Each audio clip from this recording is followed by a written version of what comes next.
Oi, banyaknya stok, guys. Mesti si awak tak tahu ke? Habis awak ada juga stok frame pintu. Awak banyak gila. Ni pintu Vitali.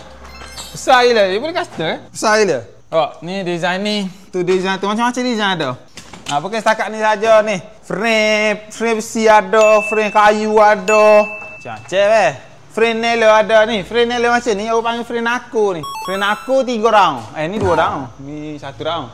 2 round. 2 round ni lagu ni Ni seround, ni seround. 2 round. Kalau hak ni awak panggil seround. Dia bukan selubel. Ya lubel ni hak ni. Tu lubel dia. Lubel dia pula dia ada 2 pesing. Ni hak siap dah ni awak panggil frame nako Frame nako 2 lubel. Awak panggil lubel ni. Selubel 2 lubel.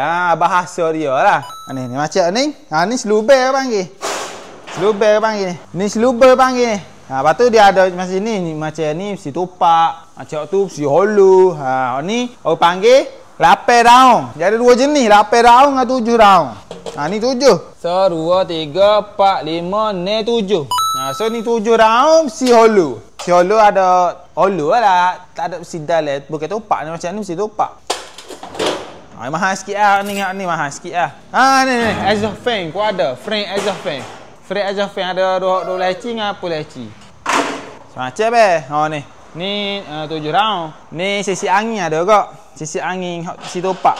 Sisi topak sisi angin hot 2 round. Macam ni frame pintu utama. Nampak? Hot ada sisi angin atas. Dia besar belah. Ada juga. Hot kayu pun ada juga ni. Macam ni frame kayu. Frame kayu Malaysia. Ada banyak jenis pula. Macam ni kayu Malaysia. Ni kayu kuling. Kayu kuling harga dia lain pula. Lagu tu. Macam-macam ni frame kayu pintu utama ni. Ni kayu kuling ni. Besar. Lepas tu nak baca pintu aku mana pula ni. Kita buat dah ni. Gambar rajah pintu. Lihat dari luar, lihat ke dalam. Mana ni kita duduk luar. Kita duduk luar. Tombol ni tolak. Okey, nak kiri. Gitu lah. Okey, ni boleh tengok gambar rajah pintu ni. Cara nak tahu frame kita nak alik kanan ke alik kiri. Kita duduk dalam. Kita duduk dari rumah lon ni. Lepas tu kita nak frame alik kanan. Kat ni. Tolak gitu. Sebab biasa customer mari, biasa pakcik-pakcik hari, pakcik-pakcik abang-abang mari, ya kita nak frame alik kanan. Kita nak tolak kat ni. Kita tahu lalu dah. Bila nak tolak kat ni, tangan dia alik kanan, kita baca lalu alik kiri dah. So, alik kiri. Pintu apa dalam apa nak tolak dari mana? Kita nak tolak alik ni. Tangan dia duduk gini dah. Alik kanan frame dia. Dia ada tulis dah ni. Ni L ni left, kiri. Kiri ni maksudnya tolak gitu masuk ke rumah. Tolak gitu masuk ke rumah. Kiri frame. Ni kanan R. Macam-macam kita tengok ni penuh. Cuma tak siap renovate lagi lah.